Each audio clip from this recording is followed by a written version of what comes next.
So I had a question on the topic of bringing in a QB through the portal in the spring. I know it's all hypothetical, but I'm sure you'll have some good insight. So I see some, people saying that they might have a shot to bring in like a Brock Vandagriff, something like that.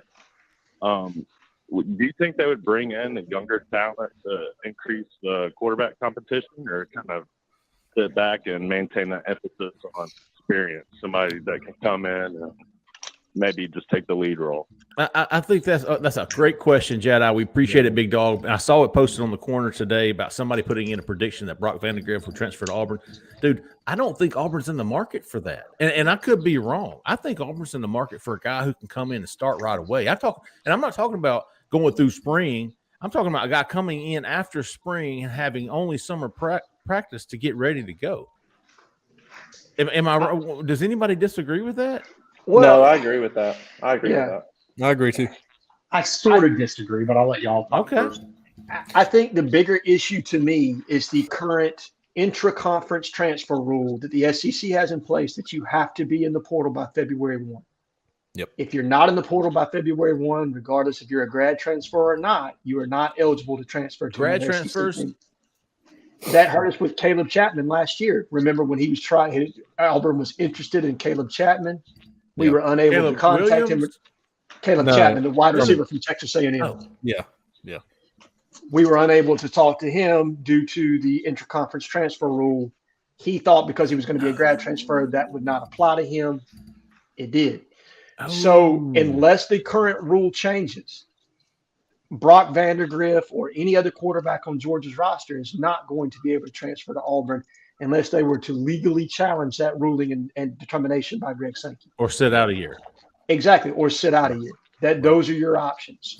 But I tend to agree with you guys. They're looking for a productive quarterback. Now, look, if the guy's good enough and they feel comfortable from what they've heard behind the scenes, I'm sure they take somebody. Yeah. But the biggest issue to me is the current SEC rule and the way it's structured. And unless that changes, I just don't see anybody on another SEC roster playing at Auburn as of right now. Keith, you think a bench warmer could be in the cards? No, not necessarily a bench warmer, but maybe there's a number 2 out there behind like a guy like Vandagriff at another school. And these coaches have a lot of connections. Philip Montgomery's been around. He knows enough people. Hey, what do you think of this guy? What do you think of that guy? I think they're going to – I think they just want to do their thorough evaluation. Look, a second teamer somewhere else, quite frankly, could be a lot better than Spencer Sanders. It's the devil you know and the devil you don't know, I guess, is the question, right? So, but I mean, at some point, through the transfer portal, we're all sort of taken for granted. Well, how do I put this?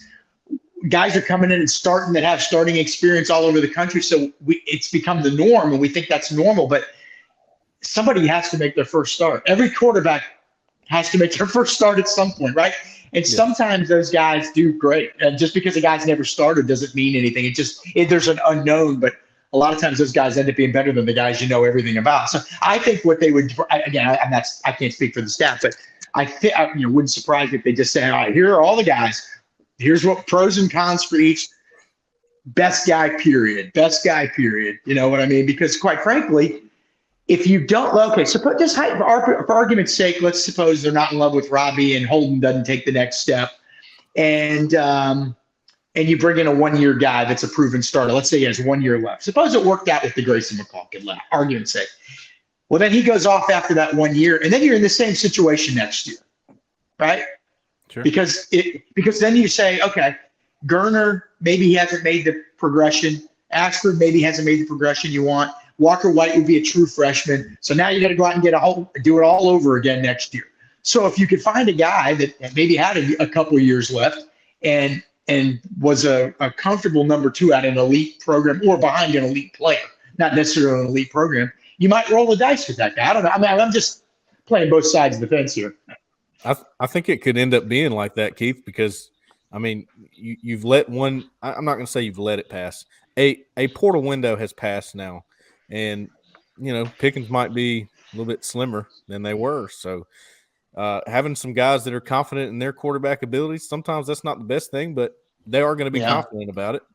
they're going to be confident about whoever they bring in, that they can mold them that way. And like I said, that's not exactly what you want, but they may look at somebody like you're saying and go, well, he's got the tools we like. Let's go ahead and get him. He's got some experience in college, at least at practice, and maybe he's the guy. Or they battle it out between him and Ashford and maybe Gurner all year long. At Liberty last year, you had 3 different guys play quarterback, right? And it wasn't really strategy, but it wouldn't be their first rodeo with it. Well, in what situation would you maybe take a number 2? Okay, so Vandegrift, presumably, let's just for argument's sake that he could go to an Auburn. Well, he's behind. If he doesn't win the job, and he may very well win the job in the spring, but some people think Carson Beck will win the job. So if Beck wins the job and Vandegrift's number 2, then he's getting itchy. He's ready to play. Well, then their number 3 guy is Gunner Stockton. So now who's your new OC? Mike Bobo, who tried to recruit Gunner Stockton to Auburn. So you may say, well, wait a second. I lost the job to this guy, and then the guy behind me is a Mike Bobo guy. So I'm a good player. I lost to a really good player in the job. I could be starting just about anywhere in the country. It just didn't work out here. So you're not only looking at the guy above you, sometimes you may be looking at the guy behind you and saying, this situation just isn't great for me. And remember now, a running back's going to get carries no matter where he's at. A quarterback, if he's not starting, that's it. He's kind of out of luck, really. So I think there's probably a handful or more of really good number 2s out there. But that's up for the staff to determine, not me, obviously. Zach in the back made a great point in our chat here. He said Joe Burrow is a fantastic example, and went and looked it up. Joe Burrow played in 11 games, 2 years at Ohio State. He was a graduate transfer. He was out of conference. Obviously, he transferred in the spring, May after May. So he came in at LSU, had a summer, and that's about it. Only 11 games experience prior to that. Went on to win Heisman and National Championship and the AFC North. Well, yes, AFC North and played in the Super Bowl. So he's played in the Super Bowl and another championship game. Yeah. Oh, has he been there that long? Yeah. 3 years now. 3 years. Yeah. I think my only argument, Jeffrey, is that you just find the best guy. Sure. Who do you think is the best guy? But again, if you just get a 1-year guy, you very well could be going through the same thing next year if it doesn't work out with the 2 guys already on there. And Hank Brown, need to remember him too. Yeah. The three guys that'll be on the roster. Hank Brown, Robbie Ashford, and Holden Gurner, and then Walker White would be a true freshman. So if you're not comfortable with that situation, and they'll be around these guys enough to know in the coming days and weeks and months, then you may end up a year from now having to add another guy. So that's the only thing. So if you get a younger guy that was a number 2, let's say, then you may be able to ride him out for a couple of years till Walker White's ready. I mean, it's all a roll of the dice, and no matter which way you slice it, it's a roll of the dice. Let's be honest. I was just gonna say, I think I'm really curious to see if they do bring in, somebody who it is, because I think it could go two ways. Like either they bring somebody in, and it says something about what they saw in spring camp, or they bring somebody in, and that to me, that's gonna be curious. Is if they bring somebody in, maybe we'll be able to tell based on who they bring in terms of, okay, if they bring in whatever Grayson McCall, we'll just use that guy. We know what that means. They bring somebody else in, maybe it says, okay, well, that doesn't necessarily mean they don't like what they saw in the spring. That maybe that's just they just made a call with a guy with 3 years to just add depth. Like I'm just curious to see if they do bring somebody in, what that guy looks like. What that guy looks like could mean. We liked what we saw in the spring. We didn't like what we saw in the spring.